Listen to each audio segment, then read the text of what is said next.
ఆ, అందరికీ నమస్కారం అండి. జనరల్గా టైం బాగుంటే హీరోలు అవుతారు అంటుంటారు బయట కొంతమంది. కానీ టైమింగ్ బాగుండి హీరో అయినోడు నవీన్ పోలిశెట్టి. అంటే ఎంత టైమింగ్ అంటే నాకు తెలిసి ఓ 1 ఇయర్ బ్యాక్ రెగ్యులర్గా మాట్లాడుతుంటాను నవీన్తో నేను.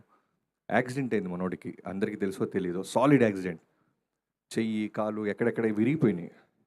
తర్వాత కటసీగా మాట్లాడుతుంటే అన్న ఇరిగిపోయింది పక్కన పెడితే ముందు రైటర్స్ కావాలన్నా నాకు రికార్డ్స్ తీయడానికి అంటున్నాడు. రైటర్స్ ఏంటి తమ్ముడు, నువ్వు ముందు యాక్సిడెంట్ ఇంది బెడ్ మీద రసీదు లేదన్నా, నాకు రైటర్స్ కావాలంటే నాకు తెలిసిన ఒక 3-4 సజెస్ట్ చేసి పంపించా.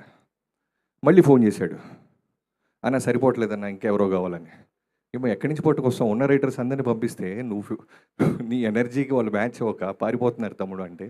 అలా తనే కూర్చొని తనే ఒక కథ పట్టుకొని ఒక బ్యూటిఫుల్ టీమ్ని ఆర్గనైజ్ చేసుకొని ఇలాంటి సినిమా ఒక బ్లాక్ బస్టర్ కొట్టడం అనేది సామాన్యమే కాదు. అంటే సినిమా మొత్తం చూసినప్పుడు నాకు ఏమనిపించిందంటే నవీన్ ఒక్క ఫ్రేమ్లో కూడా ఎనర్జీ వదలట్లా. ఒక్క ఫ్రేమ్ ఎక్కడో చోట రిలాక్స్ అవుతారు ఎవరొకళ్ళు, డైరెక్టర్ అయినా సరే, టెక్నీషియన్స్ అయినా, యాక్టర్స్ అయినా, ఎక్కడో చోట 1 ఫ్రేమ్ వదిలేస్తాం.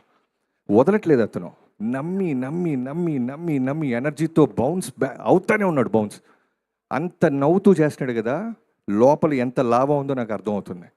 ఎందుకు అవ్వం మనం హీరో, ఎందుకు నిలదొక్కోలేం, ఎందుకు ఈ పెద్ద సర్కిల్లో నేను ఉండకూడదు, నాకు ఎందుకు మార్కెట్ ఉండకూడదు అనేది ప్రతి స్మైల్ వెనకాల అతను పడ్డ కష్టం, అతనుకున్న లాభ నాకు అనిపించింది.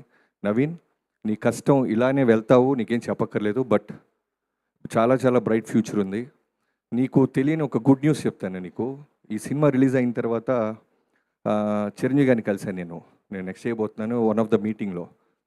ఆయన సినిమా చాలా బాగుందంట కదా బాబీ, నవీన్ పోలిశెట్టిది అనగానికి ఓ రోజు అన్నారు. అవునన్నయ్య చాలా బాగుంది.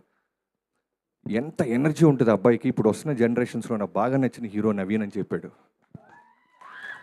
ఆయన సినిమా సక్సెస్ అయ్యి ఆయన ఆనందంలో ఉంటూ నీ సినిమా సక్సెస్ను కూడా ఎంజాయ్ చేశాడు చిరంజీవి గారు. సో ఆయన కళల్లో పడి ఆయన మెప్పు పొందావు నవీన్.